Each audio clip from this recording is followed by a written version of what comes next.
हाँ, पूरा समय दिया गया सरकार को अपने कामकाज निपटाने के लिए, घोषणाएं करने के लिए, चुनावी घोषणाएं करने के लिए पूरा समय दिया गया वो महाराष्ट्र में। और अंततोगत्वा जब बिल्कुल अंतिम मुहाने पर आकर के चुनाव का ऐलान किया गया, महाविकास अघाड़ी पूरी तरह से तैयार है और भाजपा जानती है कि महाराष्ट्र में उसके हिस्से कुछ नहीं आने वाला है। महाविकास अघाड़ी वहां प्रचंड बहुमत के साथ सरकार बनाएगी।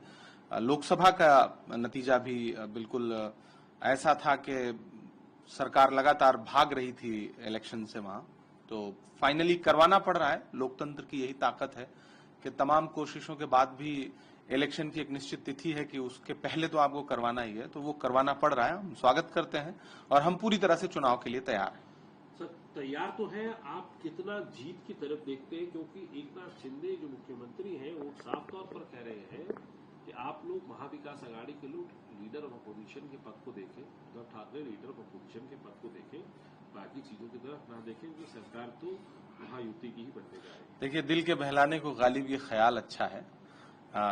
शिंदे साहब अभी चुनाव घोषित होने से पहले तक जो बोल रहे थे वो बोल रहे थे, लेकिन क्या कमान उनके हाथ में है? क्या वो फ्रंट सीट पर हैं? क्या वो तो एक चेहरा थे, एक मोहरा थे। सरकार तो कोई और चला रहा था। दिल्ली और महाराष्ट्र के बीच में कौन सरकार को नियंत्रित कर रहा था ये पूरा देश जानता है।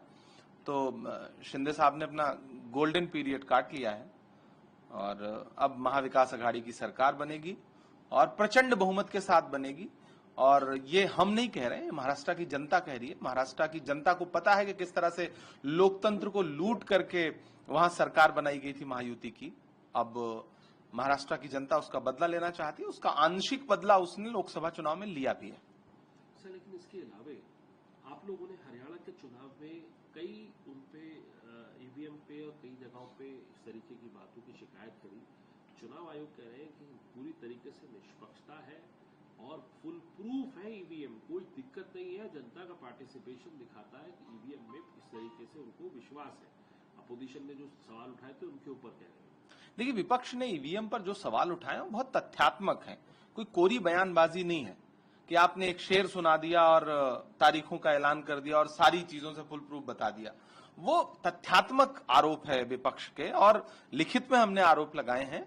जनता विश्वास इसलिए जता रही, जनता बदलाव चाहती थी, इसलिए जनता ने विश्वास जताया, पार्टिसिपेशन किया, बढ़ चढ़ के मतदान प्रतिशत रहा। जनता बदलाव चाहती थी, लेकिन परिणाम उसकी आशाओं के अनुरूप नहीं आए। तो इसका यह मतलब थोड़ी कि आप उस पूरे सिस्टम को निष्पक्ष करार दे देंगे और ये कह देंगे कि नहीं, कहीं कोई खामी नहीं है। विपक्ष लड़ेगा उस मुद्दे पर, मजबूती के साथ लड़ेगा। कांग्रेस पार्टी लड़ेगी और हम प्रयास करेंगे कि महाराष्ट्र में लोकतंत्र को लूटने से जरूर बचाएं। पिछली बार चुनाव बाद लूटा गया था लोकतंत्र, लेकिन इस बार हम सारी तैयारियों के साथ चुनाव में उतरेंगे और हमें पूरा विश्वास है कि महाराष्ट्र की जनता प्रचंड रूप से मौजूदा सरकार से नाराज है और वो फिर से महाविकास अघाड़ी की सरकार चाहती है।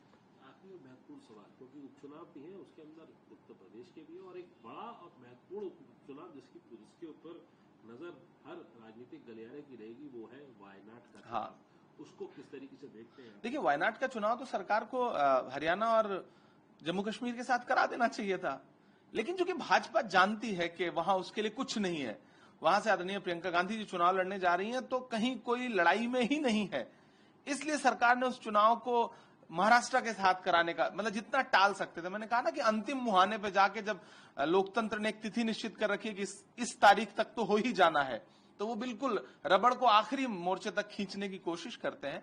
वायनाड में प्रियंका गांधी जी नामांकन दाखिल करेंगी। वायनाड की जनता ने जिस तरह से राहुल गांधी जी को अपना प्यार दिया था, समर्थन दिया था, वैसा ही समर्थन प्रियंका गांधी जी के लिए वायनाड की जनता देगी। वायनाड से लोग लगातार इंतजार में हैं कि प्रियंका जी आए, चुनावी तारीखों का ऐलान हो। और हम सबके लिए भी बहुत प्रतीक्षा वाली बात है कि प्रियंका जी आए और लोकसभा में आगे बढ़कर के राहुल जी के साथ कदम से कदम मिला करके इस मौजूदा सरकार की तानाशाही के खिलाफ लड़े।